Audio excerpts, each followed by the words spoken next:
Hello everybody, Yom Tov, it's Monday, and I hope that you all had the best weekend that you could possibly have, considering, that we are still, being curtailed a little bit longer. I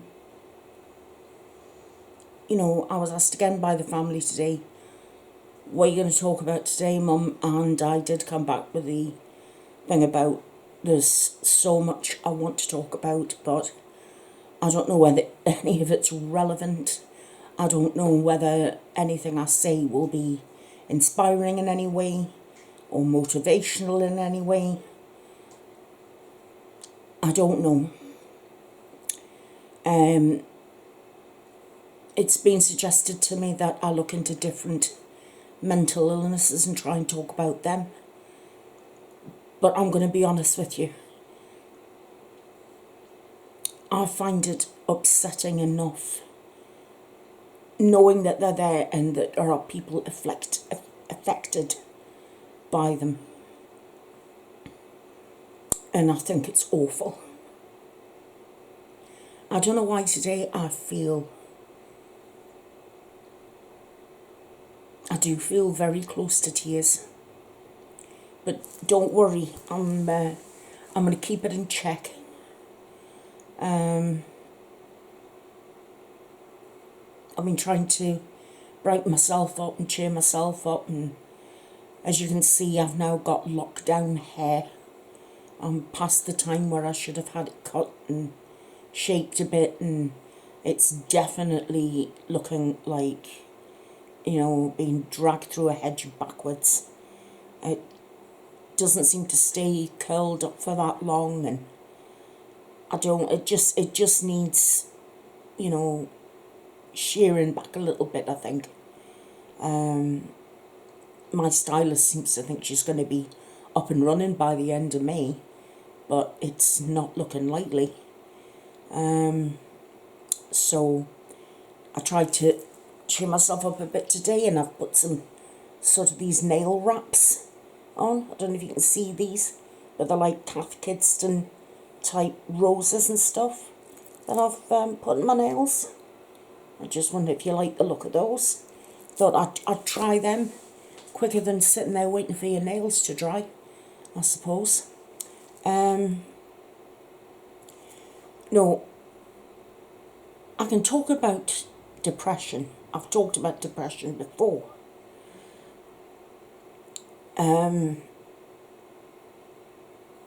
Talked about anxiety.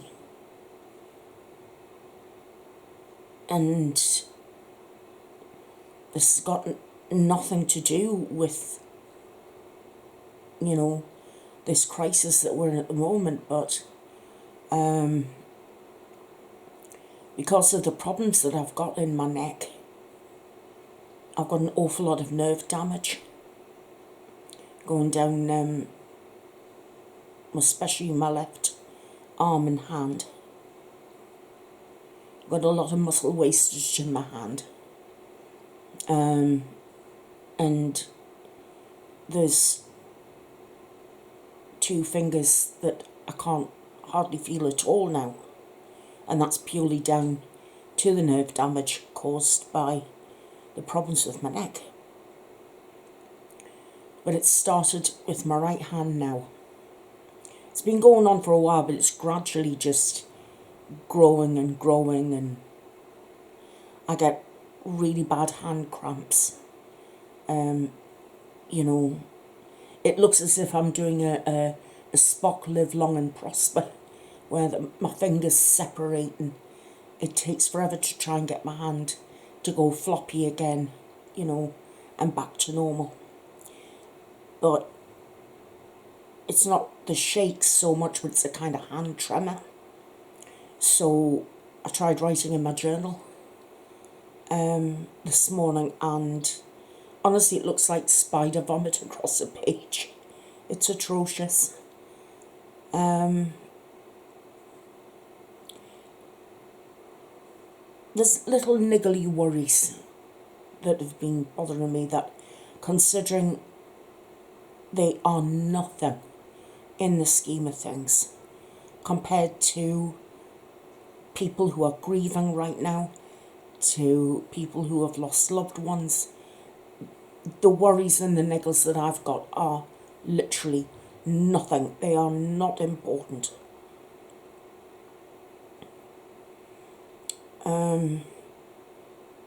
I'm still having bother with this headache, but it's not as bad as it was. But this part of my scalp doesn't feel the same. Feels sort of as if some of the sensation has gone out of it. So no idea what that is. Haven't a clue. But as I can't get to physically see a doctor, everything's got to be done on the phone now, or video consultation, because it's to minimise the amount of contact. You know, they've said I could go along to the surgery, but they can't guarantee that I won't catch something from someone sitting 6 feet away from me. They just can't guarantee it. Nobody can guarantee it. So I'd rather sit with a numbskull. That would be so typical of me, wouldn't it? Sitting with a numbskull, and I'd rather have that than put my family at risk. I mean, there's no ifs or buts about it. No, I can't even think of the right words. But that's just it. That's my decision. Until this crisis is over, I'm not going anywhere. You know, if I've got to take the family shopping, I don't even get out of the car. They keep to their social distancing. They don't go near anybody. You know, just them going round and doing their best. But I don't know what it was about Boris's speech last night, where he said we're now down for the next 3 weeks, and then he said, and over the next couple of months. And I think people are fixating on the next couple of months, because by the time we hit the local supermarkets today, you'd think the locusts had been back. And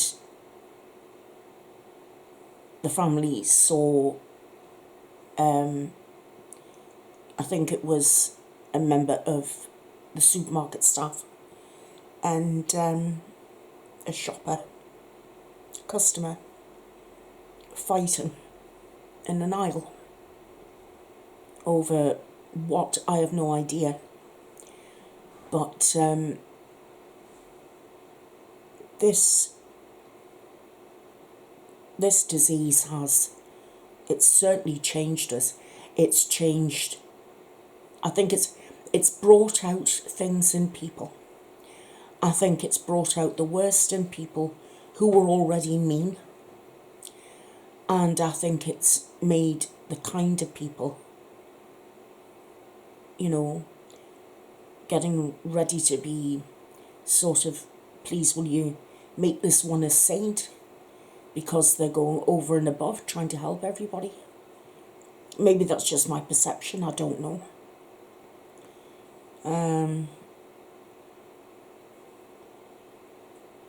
But there was one thing that I was thinking about today. And it's not something that I think about very often. But it is relevant to mental health. And it's a subject that I know is very sensitive. And I don't mean to trigger anybody, but sometimes you do have to talk about things in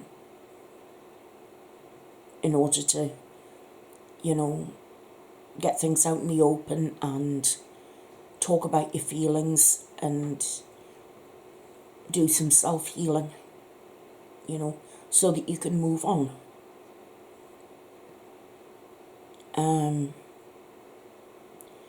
And the thing I did want to talk to you about today was miscarriage. An awful lot of women have experienced miscarriages, and it can go from the minute that you find out that you're pregnant and then you lose the baby, or you're down to the wire and you have a stillbirth.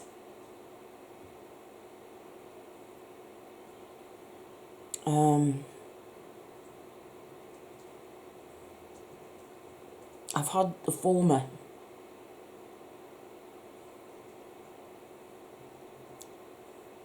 Two or three times. I say 2 or 3 because it was so early on.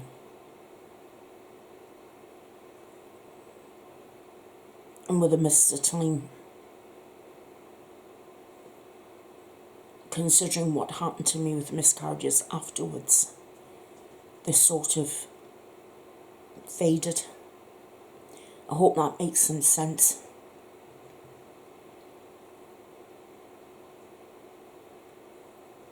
I've had 2 very bad miscarriages. The first one was when I lost twin daughters. And the second one was when I was coming up for 43.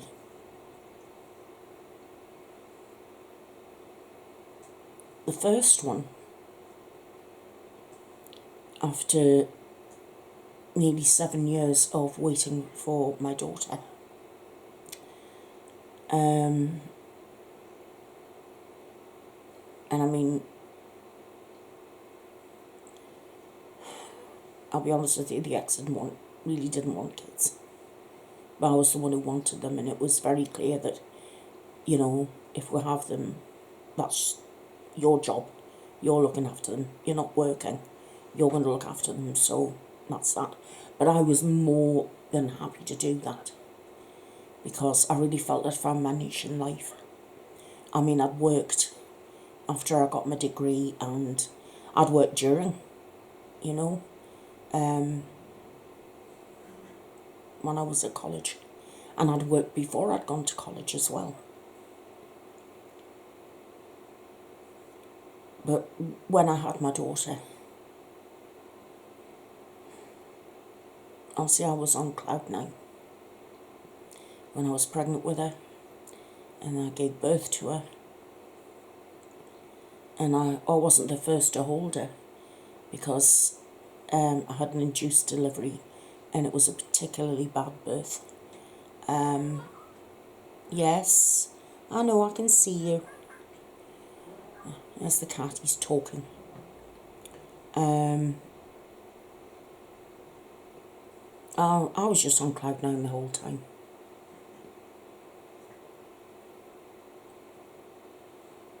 But anyway, I said I didn't want her growing up to be an only child. And we agreed we'd go ahead and try. And within 3 months, I was pregnant again. What, considering the first time 7 years, to me that was like a minor miracle.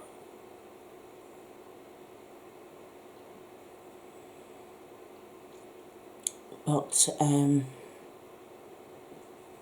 anyway, I got to about 5 months, and I remember I wasn't feeling particularly well, and when I got to the hospital,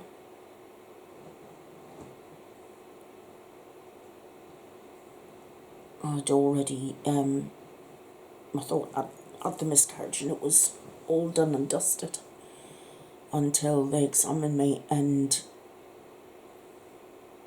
they'd said no, there's still one there.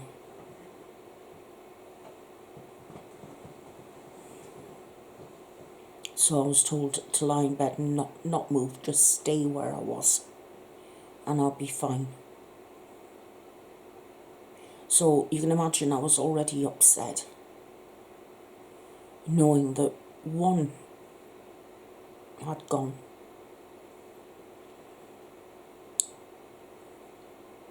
Anyway, it was about a day and a half later, and I remember a nurse coming up to me and asking me how I was, and I just said, oh, I feel all hot and sticky and sweaty and just generally awful, and would it be possible if I could, just get a sponge bath or something?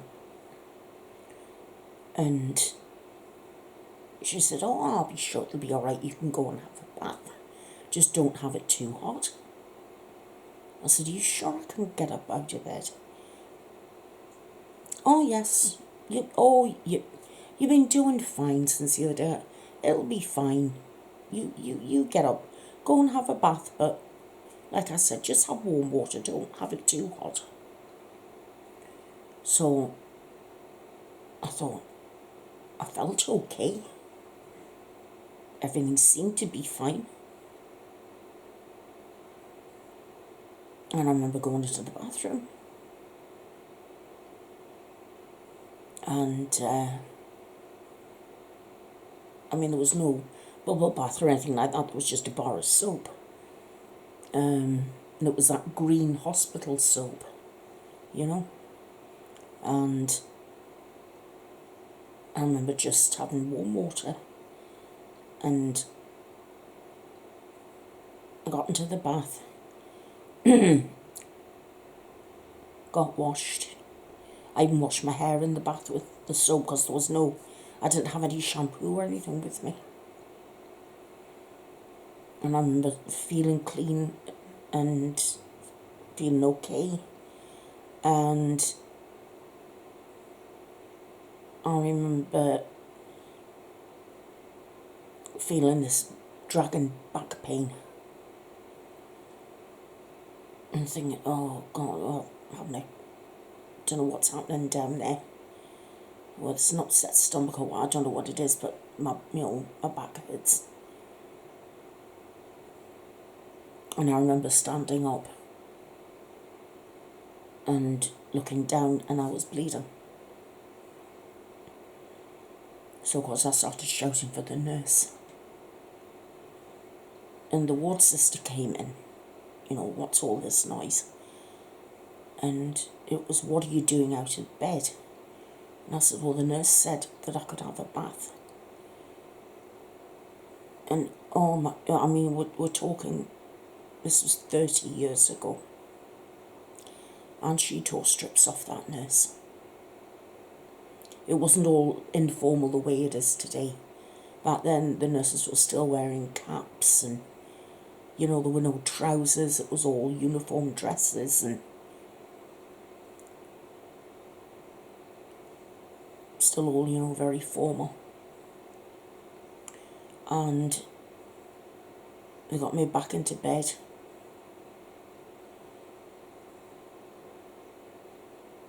And they got the doctor round. And the doctor examined me. And then he came up and he held my hand and he said, I'm going to arrange for you to go down to theatre to have a dilatation and curettage. I'm very, very sorry, but you've lost the second baby. And when you get that sort of like that high-pitched ringing in your ears,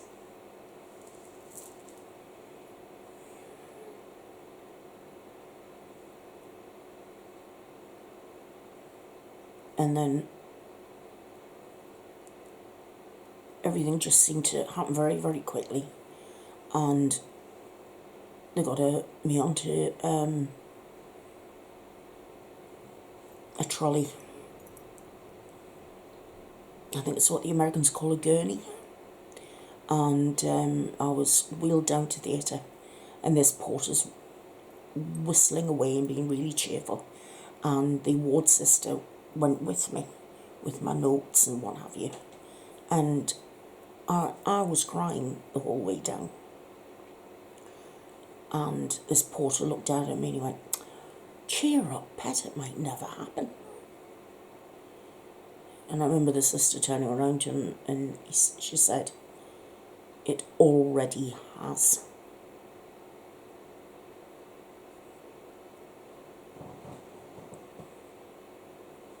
And then I went into theatre. And then the next thing I know is I'm back on the ward and I'm waking up and feeling sick. Wanting a drink of water.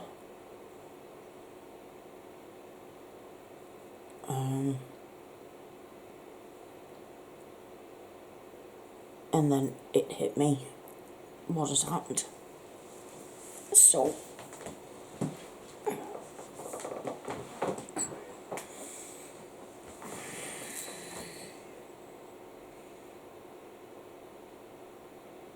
anyway, the following day I went home and I clung to my little girl.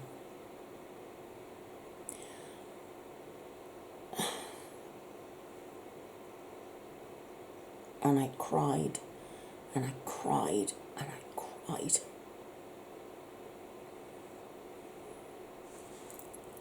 And she used to sit on my knee.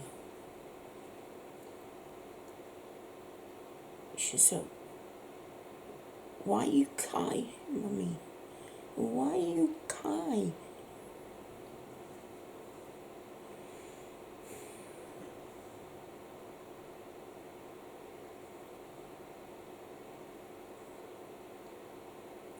And I don't know why all this came back to me today, but it's going to be exactly 30 years this summer.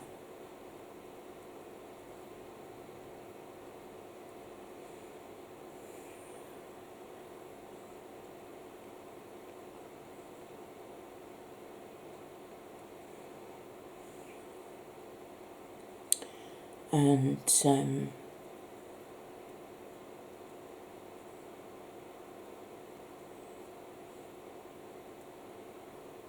then I went on to have another loss a year later. But this was very early on. And then the year after that, I got pregnant with my son. And, you know, all of you know how much I love my daughter and how much I love my son. And then, of course, my marriage ended. And Bill and I got together.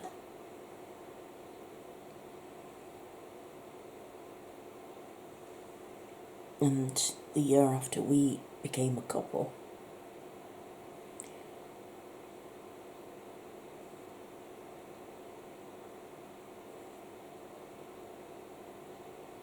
I lost his baby early on, 12 weeks.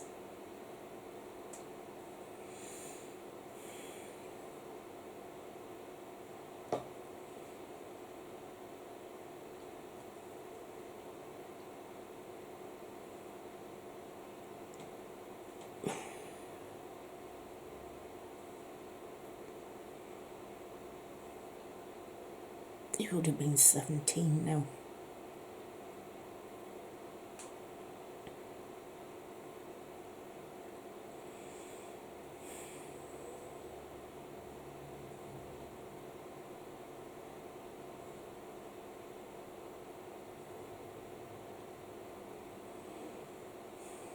there I am.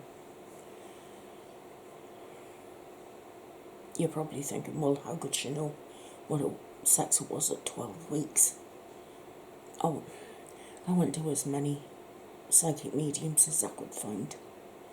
And all of them said it was a boy. So,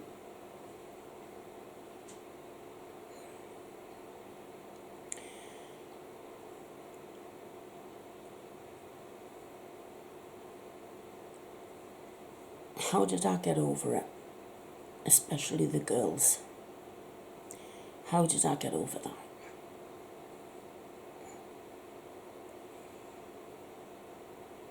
I got over it by talking to some lovely ladies who were running the Miscarriage Society and speaking to other mums who'd gone through it.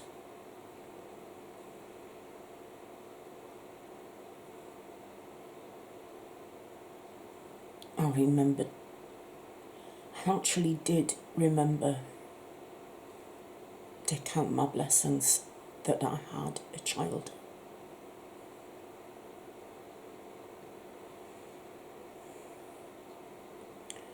And that I was terrifically lucky, tremendously lucky that I had a child.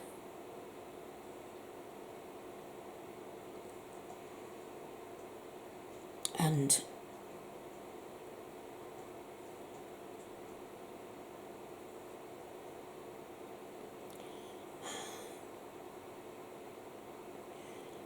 I mean, my daughter wasn't like a spoilt little girl or anything like that, if you know what I mean, like behaviour-wise. No, she wasn't. She was always a very well-mannered little girl. But by God, I spoiled her. I gave her everything I could.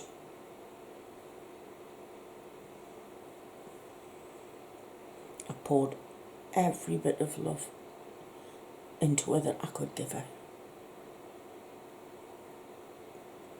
And nothing's changed, it's still the same today. But mentally, at the time, there was a girl I knew down the street, and she'd had a very bad miscarriage. And for some reason, she'd just popped up and she'd spoken to a friend of a friend of a friend of the ex-monster-in-law who said what had happened. And she knocked on my door and she said, "Do you mind if I come in and have a chat with you?"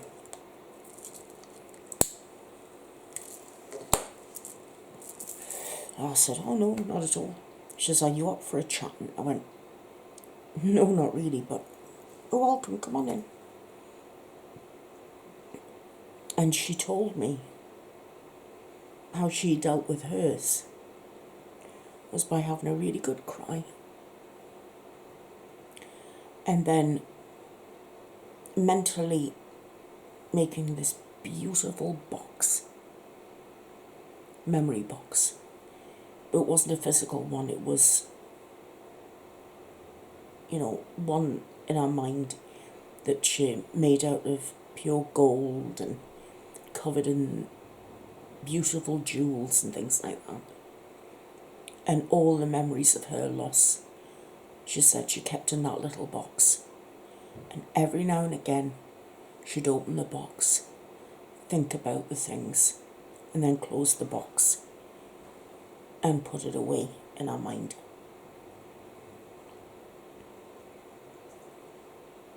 And you know something, that worked for me.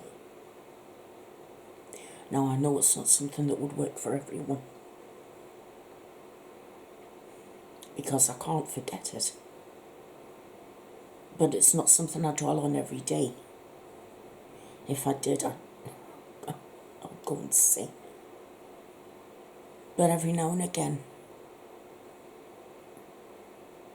and I mean 2-3 years can go by and I don't think about it. And I think it was because I realised it's 30 years nearly And I thought, goodness me, where's the time gone?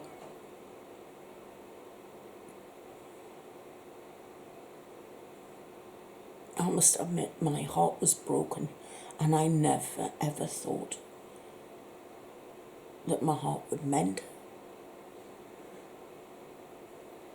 And I couldn't think about anything else.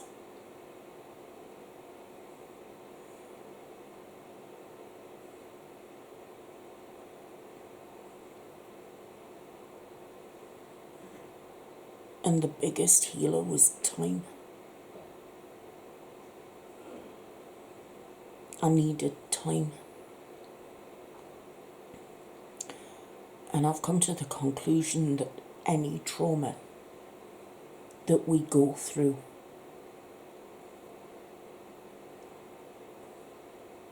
and I know that many of us need medication to help us lift our heads off the pillow.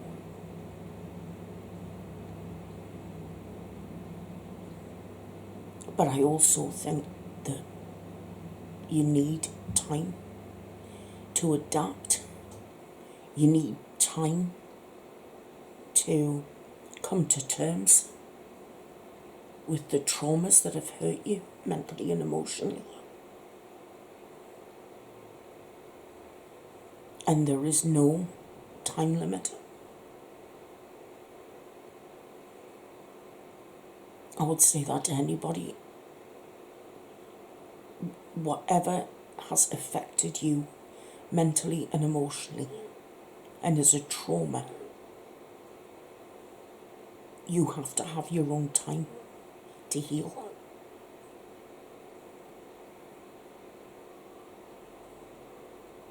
And the ones that tell you to get over it have never been through what you've been through. So I wouldn't listen to those people. They may think they're trying to do you a favour by getting you to snap out of it, but it's not as easy as that, is it?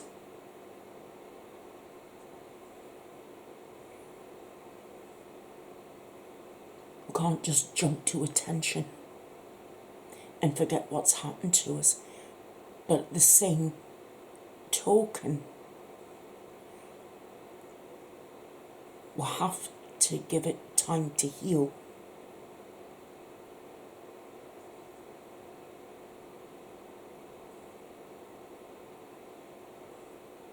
And it's basically, do we sink or do we swim?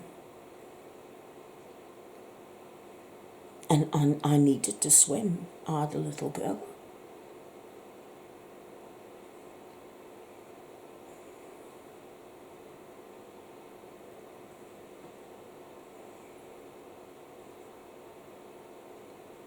But I just wanted any parent out there, because men don't often get a look in, especially if you've got a loving, caring partner. Men don't often get a look in when it comes to something like miscarriage. People focus on the woman, but the man needs support as well.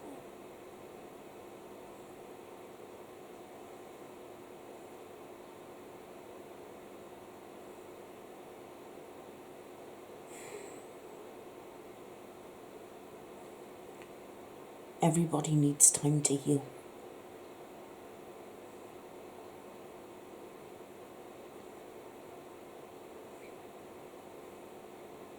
And it's not about closing a chapter in your life.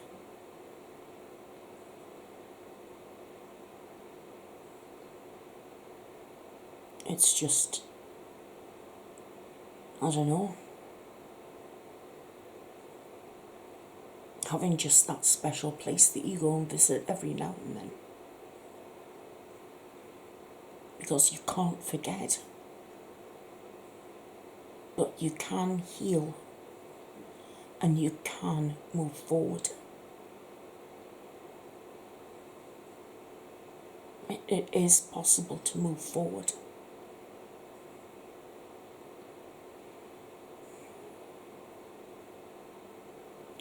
So I think that's basically what I wanted to talk to you about today. And I don't know whether I've done a very good job of it or not, to be honest with you.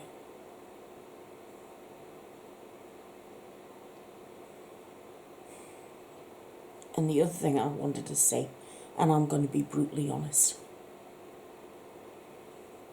this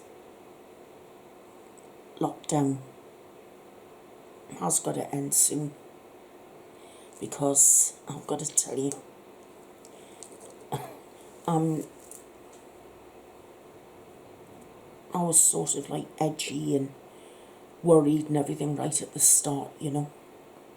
Worried about getting food in and toilet roll, trying to find some, you know. And the toilet roll's gone again. That's disappeared. Honest to God, you'd think people would have learned the first time, wouldn't you?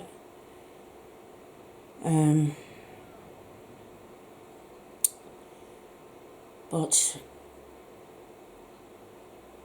I don't know, it's this enforced restriction.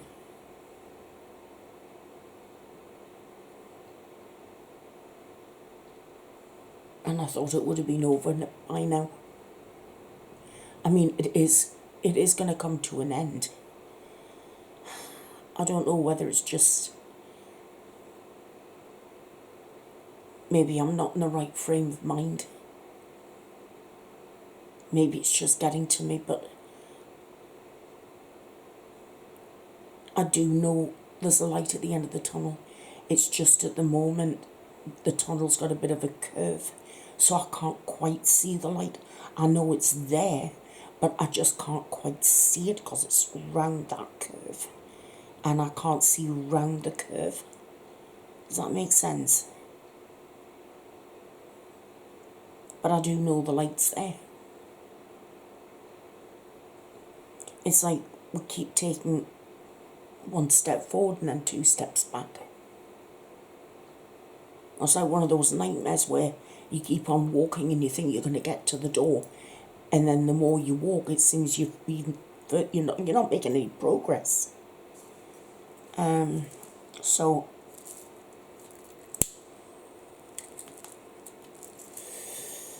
and I shouldn't do it, but I'm smoking more, and it's just trying to cope, I think.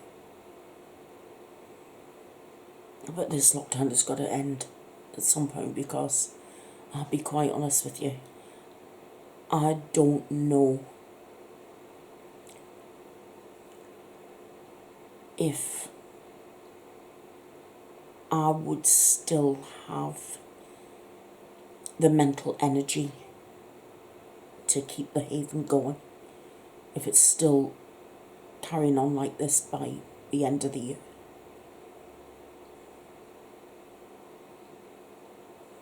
I don't know what else to tell you.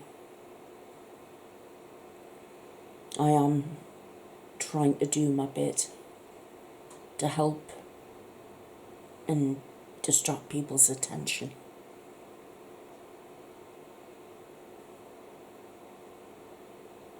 I don't know whether I'm doing any good. I'd like to think I was. I always say if I can help one person with every video, then that's a good thing. It's a mitzvah. And that's what I want to do. I want to do as many mitzvahs as I possibly can.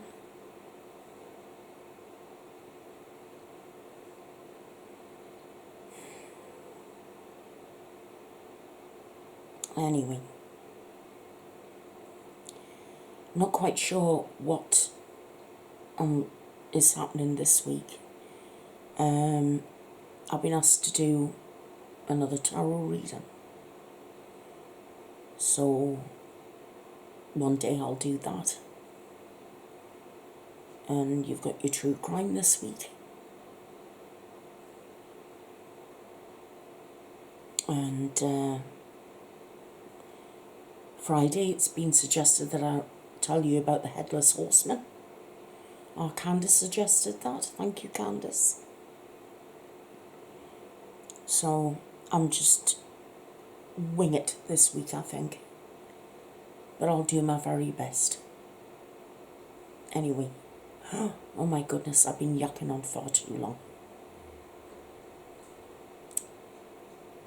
Thank you very much for being here. And thank you very much for watching and listening to me. And wherever you are in the world, I wish you a great day. Morning, afternoon, evening. Wherever you happen to be, I wish you the very best. And me and my funky nails love you all. And I'll speak to you again very, very soon. Take care. Bye-bye for now. Bye-bye.